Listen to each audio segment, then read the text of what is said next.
don't forget to hit that like button, and also don't forget to hit that subscribe button and hit that little bell for notifications. And I'll see you all later. Bye. Hey everybody, Mr. JK here. Welcome back to the channel. And secondly, I'm recording this video on the day the video that you guys just previously watched just came out. Anyways, today, as I said in that last video, is a Fat Electrician video, finally. First off, there's two Fat Electrician videos that came out, not at the same time, but like two videos I need to catch up on. I'm not gonna do these in order, just to let everybody know. Anyways, the video we're gonna be looking at today is the most comical invasion ever. How America captured Guam without landing a single shot. That's an interesting title. I'm not gonna waste any more time.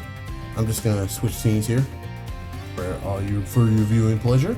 And two, we're just gonna hop right in. So let's get started in 3, 2, 1, 0. By the way, the video, again, like always, the video will be linked in the description. The original video is gonna be linked in the description below for anyone who wants to check it out. All right, let's get started. Most of my videos are done on stories that I think would make great movies, and this one's really no different, except this one should be a Mel Brooks style comedy. Really? Today we're talking about the chillest, most nonchalant invasion of all time, when America acquired Guam, or when America acquired Guam the first time. But first, a word from our sponsors. This video is brought The first time? to you by Ridge Wallet. Okay, let me break this down for you. Father's Day's coming up, and your dad's back. It hurts, okay? A, he's been carrying you through life this entire time, and B, he's been suffering from a horrible case of dad wallet. I mean, look at this monstrosity. Your dad's old school tri-fold leather wallet. Look. I mean, I'm not a dad, but I know that pain. Speaking of dads, mine's passed away quite some time ago. Looks like he's walking around with a Gutenberg Bible in his back pocket, and then every time he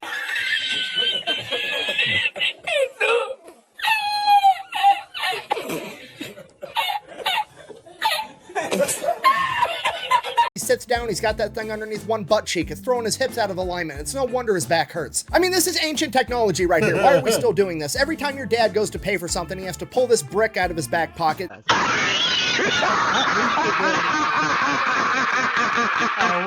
Unfold a dead He has to pull this brick out. I love it. cow just to get to his credit card. Okay, it's some type of weird origami project. Get rid of it. Get your dad a Ridge wallet for Father's Day. They're 40% off right now. And then tell him to put it in his front pocket so his back feels better. So again,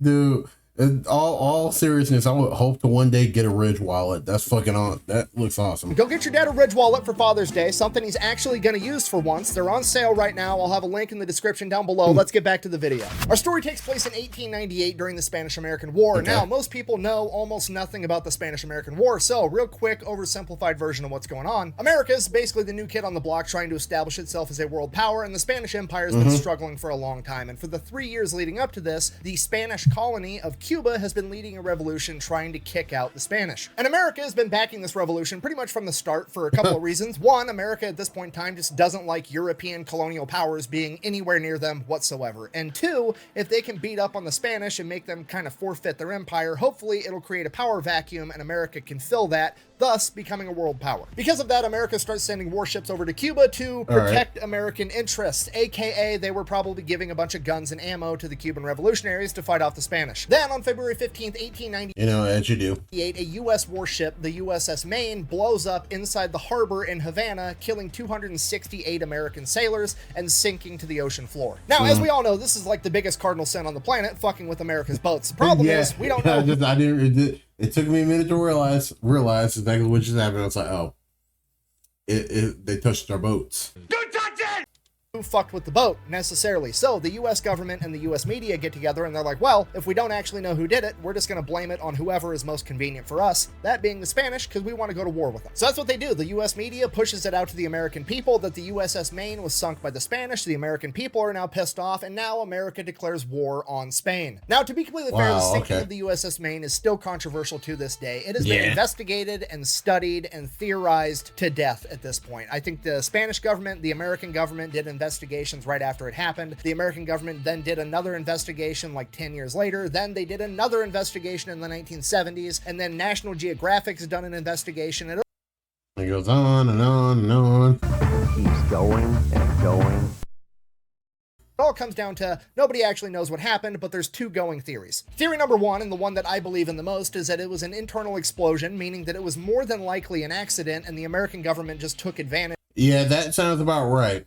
Of the accident as an excuse to enter the war. So why do I believe that? Well, it's Occam's razor. The simplest answer is probably the correct answer. The USS Maine is a coal-burning ship. Coal is combustible and it emits methane, which is a flammable gas, and it's also full of black powder to be able to shoot the guns, and it's parked inside of a port of a country that is world-renowned for its cigars, okay? It's probably one big accident and the crew fucked up, blew it up. Now, theory number two, and this is where all the conspiracy theories come in, it was an external explosion, meaning that it had to have been an underwater mine, meaning that somebody had to have deliberately blown up the USS Were mines invented at that time? Maine. Now, there's three parties involved, and it would have had to have been one of those guess so. three, obviously, right? It A, was Spain blowing up an American ship for supporting the Cuban Revolution. It B, was the Cubans knowing that America would assume that it was Spain so that America would join in and help them in the revolution. Or C, it was America blowing up its own ship in a false flag operation to have an excuse to enter the Spanish-American War. Now, out of those three, obviously A, the Spanish did it, is what the American government went with at the time, you know, so they could enter the war because they wanted to, basically using it as an excuse, or maybe they actually thought that, who knows. B, nobody actually really believes the Cubans did it, that's just, I don't know, like an offshoot theory. C, that America launched a false flag operation is a very trendy conspiracy theory that all kinds of people, including history teachers that I have had, have went out and said. Now, I want to be very clear about this. There's zero fucking evidence to support this theory. Absolutely none. Huh, that's not true because it's Here's the keyboard warrior. Here's the keyboard warrior. actually the Cuban government's official stance that America did blow up the USS Maine, and even the statue in Havana honoring the USS Maine says that the crew were victims to imperialist greed. Huh. Yeah, and the Cuban government has no evidence to back that up, meaning that it's just an opinion. And guess what? I don't give a flying fuck about the opinion of the communist government of Cuba. And neither should anybody else, because when you have over 1 million people that flee your country by any means necessary, and I mean any means necessary, they're Jesus Christ. Oh my God. making their own boats. There's people that are hang gliding all the way to Florida. No way. Yes way. When you have people willing to do that to get away from your government policies, maybe, just maybe, you have bad ideas. I mean, literally hundreds. I mean, I shouldn't be surprised because I saw the Berlin Wall story he made quite some time ago, and it's like the fucking escape plans was they would full ram through, and then they German proof that. Someone zip lined, the German proof that. And like, keep in mind, zip lined. They zip lined across. And then another story has like 2 German dads gathering their families up, making a makeshift air balloon trying to escape. Dude, that is fucking awesome. Hundreds of thousands of people have left in a singular year to go to Florida. Okay, Florida has more Cuban refugees than Wyoming has people. Wow. Ugh, you're so stupid. If you would open a book once in a while, maybe you would know that Cuba is a Shut the fuck up. Go kill yourself. Go sit in the middle of the road and let a car run over you. communist utopia. They have free healthcare and a 99% literacy rate. Buh. Oh, so you're telling me all the smart, healthy people that were in Cuba looked around and said, yeah, fuck this, I'm moving to Florida? Maybe they were onto something. Okay, look, all I'm saying is I've never once heard of a Cuban refugee making it all the way to America and then getting told by some communist college student with Skittle-colored hair, oh, hey, but you know how to read. Skittle-colored hair. And there's free healthcare over there, and they're like, oh, fuck, you're right, I should go back. That's never happened. Yeah. Buh,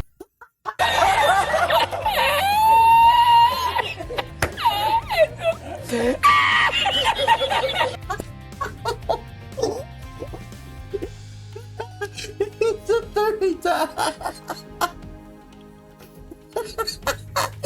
Oh God, he's making me crack up. No. Well, the only reason that Cuba doesn't do that great is because America has an embargo on them. Buh! An embargo just means that America... No, wait, let me read this. Let me read this.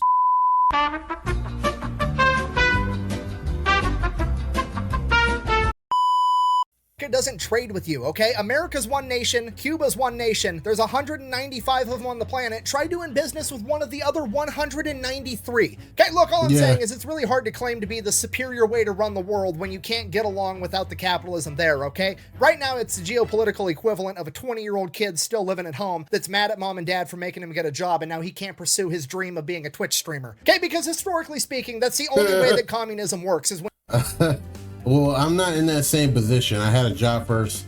Well, technically, I made a YouTube channel, but I didn't. And unlike what I'm doing now, where I'm like trying to focus on it a lot more than I am right now. But otherwise, I did have a YouTube channel. Second, I have two.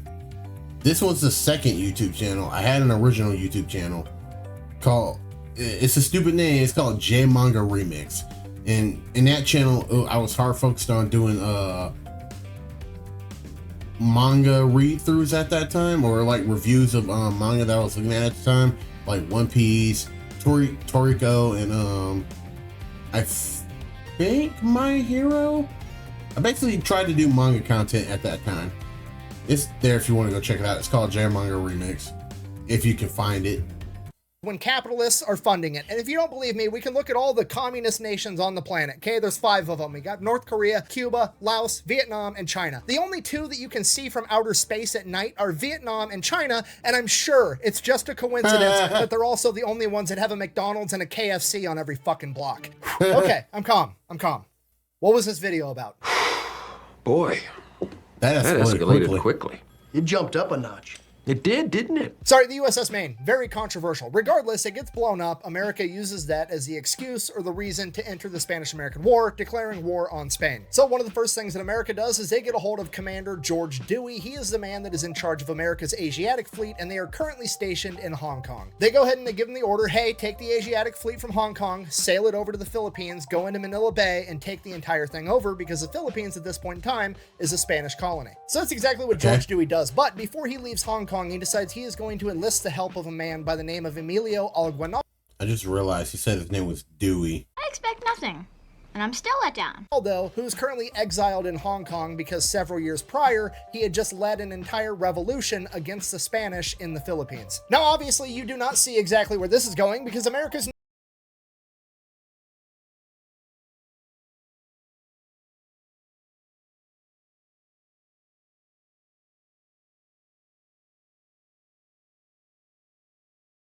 What? not a classic move where we encourage a guerrilla fighting group to overthrow its current government and then we end up fighting that guerrilla fighting group like 10 years later and it's just way worse overall. Anyways, yeah, that's basically what happens. Do we? Oh, we never done it before. Like immediate like Vietnam flashbacks. He shows up to Manila Bay with the Asiatic fleet. He takes over the bay almost immediately, at which point he sends Emilio ashore. He gathers up some revolutionaries, and they're going to start fighting the Spanish way before the American troops ever even set foot on the ground. Now, at this point, something unexpected happens. The German and the Japanese Navy show up, pretty much for the same reason America's there. They also would like to own the Philippines. So now George Dewey just does not have enough men to go around because he has to keep all his men on the boats, potentially ready to fight the Germans and the Japanese in naval warfare if they want to do that. And now he doesn't have any American soldiers to go ashore and help out the guerrillas. So Dewey does the only thing he can do. He requests reinforcements, and it takes about 3 weeks for those reinforcements to even start heading his way. Captain Henry Glass is going to be departing from California in a U.S. cruiser known as the Charleston, and he is going to make his way over to Hawaii, where he is going to pick up and escort 3 troop transports completely full of American soldiers, and that is who is going to go ashore and fight the Spanish in Manila. So that's what he does. He goes to Hawaii, picks up the troop transports, and while he's there, he is given a sealed letter with orders directly from the Secretary of the Navy that he is only supposed to open once he gets underway and out of sight of Hawaii.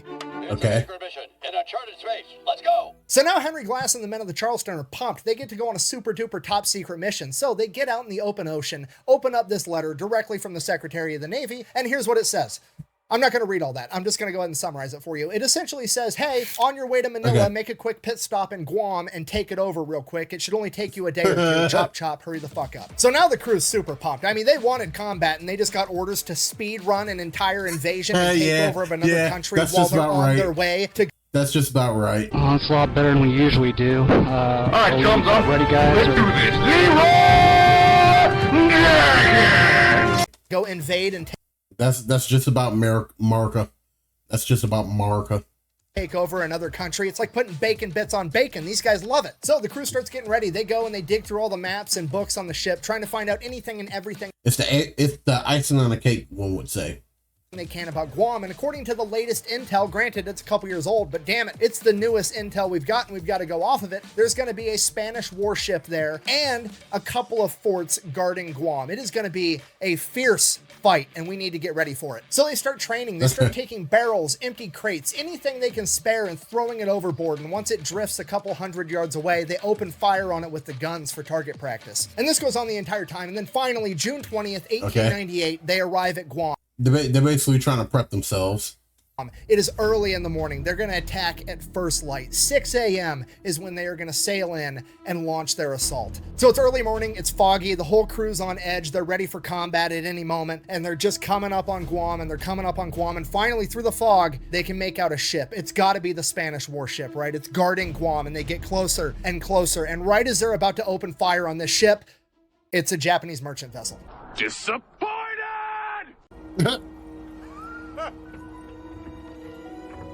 Okay, that's weird, but I mean, what are you going to do? Just keep advancing, I guess, right? That ship and those forts got to be in there somewhere. So they keep advancing through the fog, and they keep advancing, and they keep advancing. And finally, they start to see the silhouette of one of the forts off in the distance through the fog. But the problem is the fort is built directly onto a cliff face, and it's so high that the guns on the ship aren't going to be able to actually fire at it. Well, now we've got a fucking problem, because the sun is fully out, and this fog is getting thinner and thinner by the second. So we're going to have to haul ass and try to get out of range of this fort as soon as possible. So that's what they do. They haul ass through this fog, trying to get out of range of this fort, and they do it. They don't get fired on a single time. They made it through. Hooray. So now it's like broad daylight out, and they roll up on this second fort. And this fort, they're going to be able to hit with the guns. It's finally go time. We get to show off our expert marksmanship. So they roll up, and they just start bombarding this fort with fire. They shoot at this fort like 13 times, missed every single time, and they got 0 return fire from the fort. The entire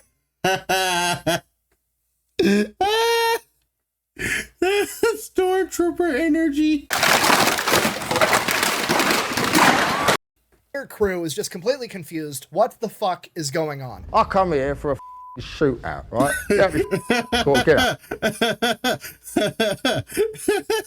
Yeah, he just prepped so hard for no reason. Go off. A shootout, right? It's a fucking shootout. So everybody looks at the captain like, Captain Glass, what are we going to do? And he's like, I don't know. I guess we'll get ready to go ashore and take over Guam on foot.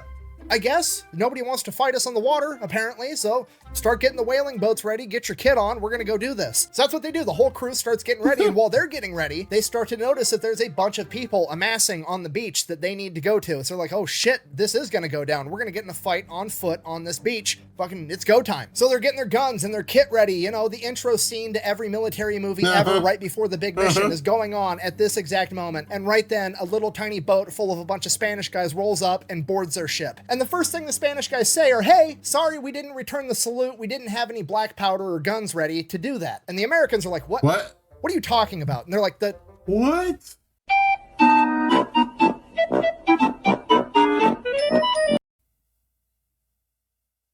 What? What is going on? The salute you did earlier where you like fired when you passed the port, you know, to salute us as a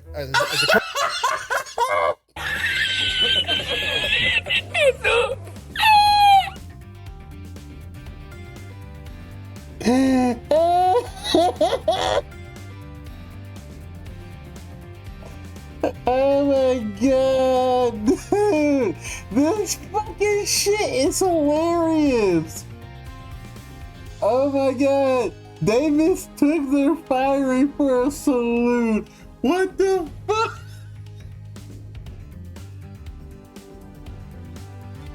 Oh my god, what the fuck?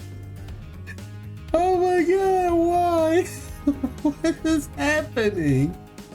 Courtesy. And the Americans are like, no, dude, we're at war with one another. We just can't fucking aim, apparently. Come to find out, apparently Spain had just neglected to inform Guam that they were, in fact, at war with America. And this is horrible for the Spanish at this point because, well, the boarding party was actually like the welcoming committee / customs, and more or less they were just coming out to the American ship to apologize for not saluting and then make sure the Americans weren't about to bring any illegal contraband or diseases onto the island and let them know the rules of the land. And it ends up being a humongous issue for the Spanish in hindsight, because this welcoming committee was pretty much comprised of almost all of the Spanish officials on the island. Like, the entire Spanish government present was pretty much on that welcoming committee, with the exception of the governor and the treasurer. And then Oh, what the fuck? there was like one other dude that wasn't part of the government, but he was the biggest merchant on the island. His name was Francisco Portash, aka Frank. So they basically just inadvertently turned over the entire government right off the bat. So at this point, Captain Glass is like, well, this is fucking perfect. And he picks like the two lowest ranking guys, like, writes a letter. Oh, sweet. Hey, we got a free island, guys. To the governor and is like, hey, surrender. I've captured all of your government officials and I have more men than you do. Why don't you just go ahead and call it a day? We don't need any violence whatsoever. I'm not going to read that. You can pause it and read it if you want. They're going to hand deliver that letter to the governor. So while they're going to deliver that letter, the other ones are still talking with Captain Glass, and come to find out, Frank the merchant is actually an American. He was born in Spain. He migrated to America in Chicago, where he became a U.S. citizen. He then met his wife, married her, moved to San Francisco, became an elevator technician, and then for some reason got a wild hair up his ass, moved to Guam, and became the most successful merchant there. And to be honest, he's pretty pumped that America's taken over, because he likes America more than he likes Spain. So he is still more than happy to help Captain Glass any way he can. And he's like, hey, here's the deal. Just tell me what you want. Hey, well, no, while you're at way, hey, you want our island? Go for it, man. I don't fucking care. Well, actually, as a matter of fact, I kind of prefer it. Go back, me and the boys will start ferrying out whatever supplies you need, and we'll just sell it to you right here. You won't even have to go ashore. So Captain Glass is like, perfect. He lets Frank take one of his boats back. He gets his men, and they just start shuttling back and forth boatloads and boatloads of supplies for all the Americans to buy. And this is like my favorite part of the story, because it's just one of those things that you read and you're like, yep, that's too stupid to not be true. Yeah, it is. Of the Americans wrote in their journal, and I quote, Francisco's men sold fruit at astonishingly low prices. You could buy 3 bananas, 2 mangoes, and a pineapple for 1 cent, but one of the live monkeys cost 2 whole American dollars. It just goes to show you, war changes, but the men that fight it never do, because that's the most grunt shit I've ever heard in my entire life. Okay, now cut back to the 2 dudes delivering the letter of surrender to the governor. We'll call them Bob and Tom. Okay, Bob and Tom make it ashore. They start walking over to the governor's palace. They get about halfway there, and they notice that there's like 20 dudes pushing 6 brass cannons from the governor's house down the side of the road. And Bob and Tom look at each other, and they look at these guys, and they're like, holy shit, are we actually going to try to fight the Americans? And the guys pushing the cannons are like, what?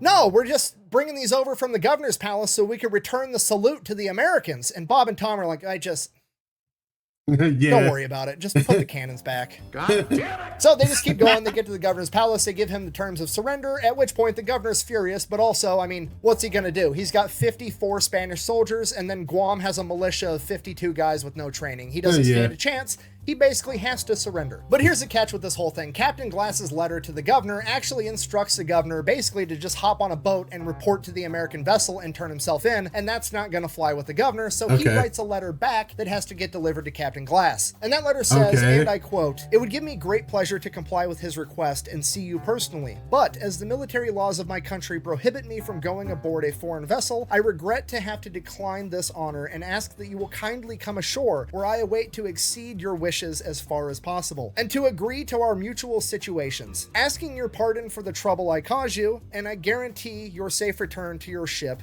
Very respectfully, Governor Juan Marina." What is happening? This is a bad dream. Okay, so obviously this is a trap. They're like the balls. The balls. Right? The government's planning something. That's a stupid rule. Nobody would actually follow that. So the Americans get this letter, they read it, and Captain Glass is like, "It's undoubtedly a trap." Okay, so now the Americans fill up one whaling boat with Captain Glass. I'm sorry, I didn't understand a word that Gandalf quote was said. All I heard was trap. Bunch of soldiers, and then another whaling boat just completely full of soldiers. Captain Glass and his boat are going to go ashore, where they're ideally going to accept this surrender, but it's probably a trap. And then that other whaling boat is going to wait right offshore in case they need reinforcements for when shit goes down. But to the American surprise, the governor shows up with his 54 soldiers and then his 52 militia members, and he just straight up surrenders. So they take the governor as a POW, they take all the weapons away from the Spaniards, they take all of them as POWs, then they take all the weapons from the militia, and then they're just kind of like, you guys are from here. Go ahead and go home. We're just going to take the weapons. Get out of here. At this point, the governor is like, oh, hey, by the way, I wasn't able to find my treasurer, Jose Sixto. I have no idea where he is.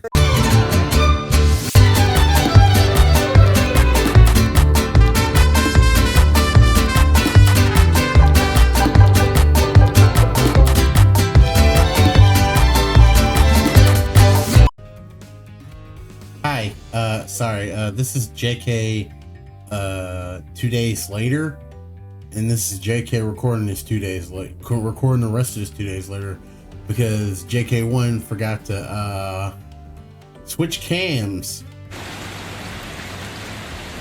Sorry about that. Anyways, yeah, here's the rest of it, by the way. Yeah, I'm sorry. Besides, I think I missed some things anyway, so yeah, anyway, I think it's fresh-ish of a reaction.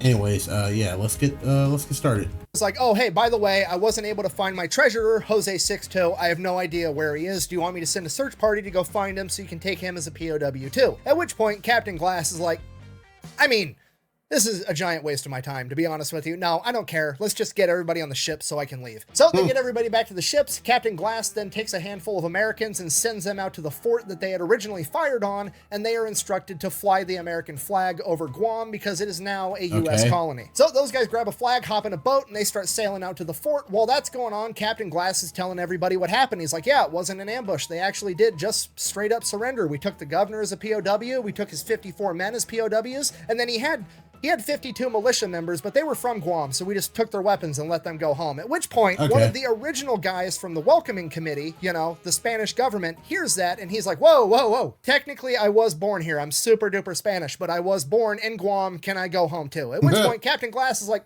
yeah, fuck it, why not? Go ahead. Then Captain Glass looks over to Frank, the merchant, who's still there trying to sell as much stuff to the Americans as possible before they leave, and he's like, Frank, you're technically the only American here. I'm not gonna leave any of my guys behind to run this place, so you're in charge, I guess. Now get off.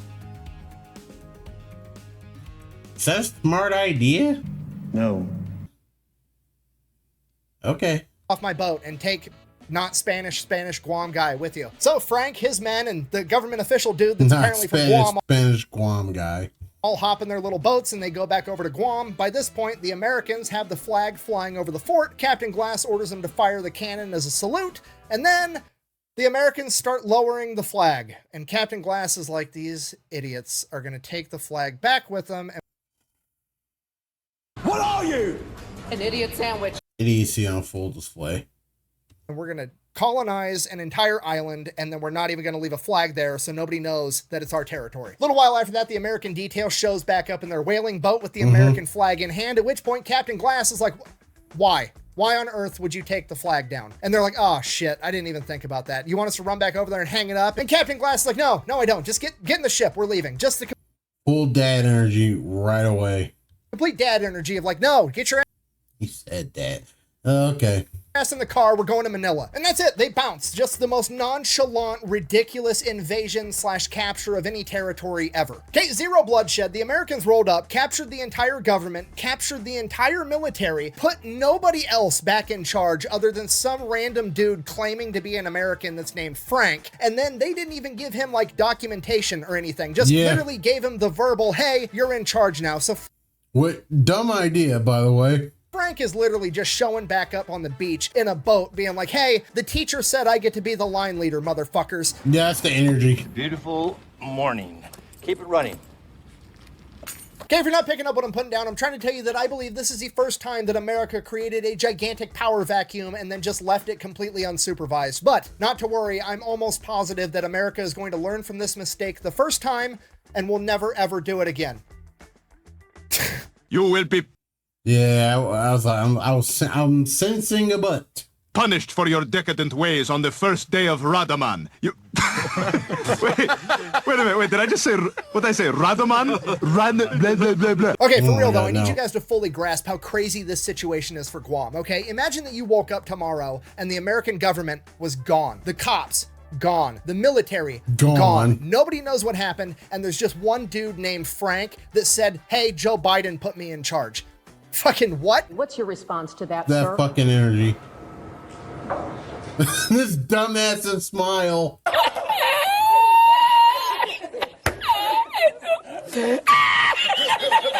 You know what? No, I'm gonna be optimistic. This is gonna go great. This is a recipe for success. So Captain Glass and the Americans make their way over to Manila. They're gonna reinforce Dewey. They show up, and honestly, they're probably not even really needed as far as overthrowing the Spanish goes, because Emilio went ashore. He started an entire revolution all over again, and they have been laying siege to Manila for weeks at this point. So the Spanish government knows that they're gonna have to surrender. There's no way they can win this now, but they would way rather surrender to America, because America is a world power, and they don't want to have to surrender to a local revolution, because that would be bad for their colonial empire street cred. You're ruining my street cred. So the Spanish leadership of Manila goes to Admiral Dewey, and they're like, hey, hear me out. We want to surrender just to American forces, so we have to get in a battle with just American forces. We're proposing that we have a fake mock battle for funsies. We'll like choreograph it. We won't load our guns. It'll just be for show, and we'll surrender only to American forces and keep our reputation intact, and you guys get to take over Manila. What do you say? The Americans obviously agree, because not dying is cool, and that's what they do. They have this enormous mock battle, and nobody has loaded guns, and obviously nobody told the guerrilla fighters, because, well, that was the entire point, and then some of them joined in, and their guns definitely were loaded, and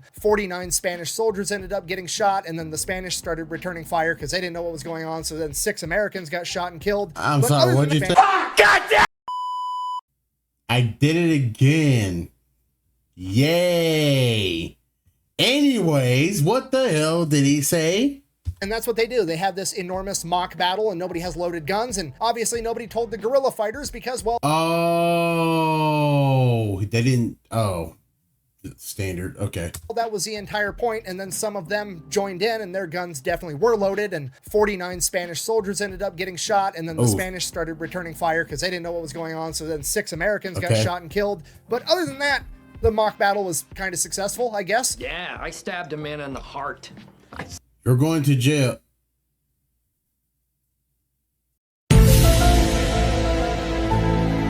Oh my God.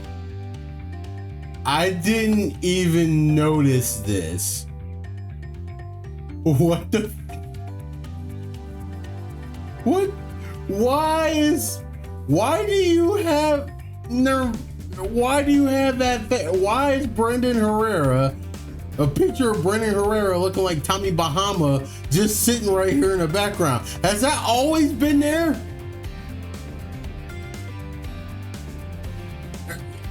Move on. Saw that. Brick killed a guy. Has that always been there? there? Were horses and a man on fire. So the Spanish surrendered, America takes over Manila, and the Spanish-American War would be concluded in December of 1898, and that would end with America now having Guam and Puerto Rico as colonies, and then they would also purchase the Philippines from the Spanish for $20 million. And needless to say, Emilio Aguinaldo, the Filipino revolutionary, is fucking furious, you know, by the whole lack of Filipino independence and whatnot. Understandably so. Which pretty much immediately leads into the Philippine-American War that started like a month later in February of 1899, and the whole thing is just a timeless American classic. America gets guerrillas to do the dirty work for them. Guerrillas overthrow government. Now America has to fight the same guerrillas. It's history repeats itself. Anyways, back to the main focal point of the story, Guam. Last time we heard about them was June 21st, 1898, when Henry Glass left. Nobody's been there since, okay? An American vessel finally pulls up on January 1st, 1899. And when the Americans got there, the island was literally on the brink of civil war. Like, they were standing there with... I think, because I think we established what happened, and again, this is where the proverbial "that was a bad idea" comes into play, I'm guessing. Guns ready to open fire on one another when they noticed the American vessel pulling up, and they decided to postpone till tomorrow. So the Americans show up and they start trying to figure out what's going on. Both sides of this seemingly about to break out civil war plead their case, and essentially when Frank showed back up to the beach and said, hey, I'm in charge now, some people didn't really give a fuck. Imagine that. And the one person that cared the least was actually the treasurer that got left behind, which makes sense. He was the last person part of the Spanish government. Yeah, that's about right. So in his perspective, he probably should have been in charge. Unfortunately, he was also the only person that had keys to the treasury, and he made the executive decision that he was going to go ahead and give him and all of his buddies an 18-month advance on their salary, basically bankrupting the entire country. So because Jose and all of his buddies had all the money, they basically had all... What a smart idea. That's not going to backfire in any way, shape, or form. Proceeds to have civil war. the power, and they were essentially in charge, and this went on for a little while, and then eventually Frank and some of the other people there got mad and started a pro-America group, and things started to escalate and escalate and escalate, and eventually war was about to break out, and then the Americans finally showed back up. So the Americans audit the treasury, determine that Jose did in fact steal all the money, they order him to pay it back, and then the American captain appoints a man by the name of Joaquin Perez to be the governor. He picks out his own cabinet, and now Guam actually has a government. At which point the American ship captain basically informs the new Guam government that they are under the authority of the United States Navy. Anything that was Spanish lands is now American lands. And other than that, here's your American flags. We're gonna fucking dip out. And then the Americans left again. They don't hear anything for a couple more months. Then randomly another American ship shows up, but they go to check him out. He's just there to pick up coal. He picks up some coal. He leaves. Yeah, that's about right. It's like, I'm just here to like get some coal. That's all. More months pass, nothing exciting happens, and then one day a Spanish military ship shows up, and this is where the pucker factor kicks in, because the Americans took all the weapons and the people of Guam can't defend themselves, so basically they're just gonna have to switch flags again. But to their surprise, the Spanish actually didn't want to try to take over Guam again. They were just there to pick up some of their military equipment, and they had mission from a U.S. Army general, at which point the new government of Guam goes, oh, that's unfortunate because we are directly under the authority of the U.S. Navy. I don't give a fuck about the U.S. Army. Get off my island. And the balls. That's it. They kick the Spanish off their island and don't let them take their stuff back. And then finally in August of 1899, another American ship shows up. The captain of that ship declares himself the military governor of Guam. And from that point forward, Guam is basically administered as if it were a U.S. warship. There is a captain in charge. He has a crew stationed with him there, earning it the nickname the USS Guam. And it would remain functioning in that fashion until 1941, when it was attacked by the Japanese during World War II. And then America would reclaim it in 1944, thus adding yet another reason as to why you do not fuck with America's boats. Thank you for watching. Best way to support the channel is to go buy some merch over at thefatelectrician.com. Quack bang out. Oh, hey, real quick. Actually, I do have an announcement to make. Me and a bunch of my YouTube friends have been working on something for a long time, and it finally came out. Basically, we all had the same problem. We all had monetization issues and censorship issues on a bunch of different platforms, and we were pretty much faced with two different options. We could just sit around and bitch about it and wait for somebody else to fix it, or we could go fix it ourselves. So that's what we're trying to do. We built our own streaming platform. It's called Pepperbox TV. This project came out way better than I ever thought it could when we started. This thing looks and feels like Netflix. It is both a website that you can stream from, and we have an app in the Apple App Store, the Android App Store, and it works on most smart TVs. Nothing's changing on YouTube. I'm going to upload everything just as I always have, but if you wanted to go check out pepperbox.tv, when you do it, it's going to cost you $7.99 a month, and in exchange for that, you're going to get all of my videos on all of my channels, ad-free 100%. Even the in-video integrations that I do are cut out as well. And for $7.99, you're not just getting access to my content, you're getting access to the entire platform. We have all the content ad-free from a bunch of my friends, like Administrative Results, Donut Operator, Brandon Herrera, Grand Thumb, Micah Mayfield, the Unsubscribed Podcast, Rich, Mr. Happy Firefighters, and a couple of other guys, and we're hopefully going to keep adding more content creators as we go. So again, nothing's changing here on YouTube. I'm still going to upload everything, but if you wanted to try it out ad-free or just check out the platform, we do have a free 14-day trial. It's available at pepperbox.tv. Go check it out, or don't. Up to you. Whatever. Awesome. Thanks for watching. Quack bang out. Awesome. All right, awesome. If you guys want to check out Pepperbox, I'm not gonna leave a link to it, but like if you guys want to go check it out, like you said, had it on the screen, you can go check it out. Anyways, that's gonna be it for me today. I'll see you all next time. Peace.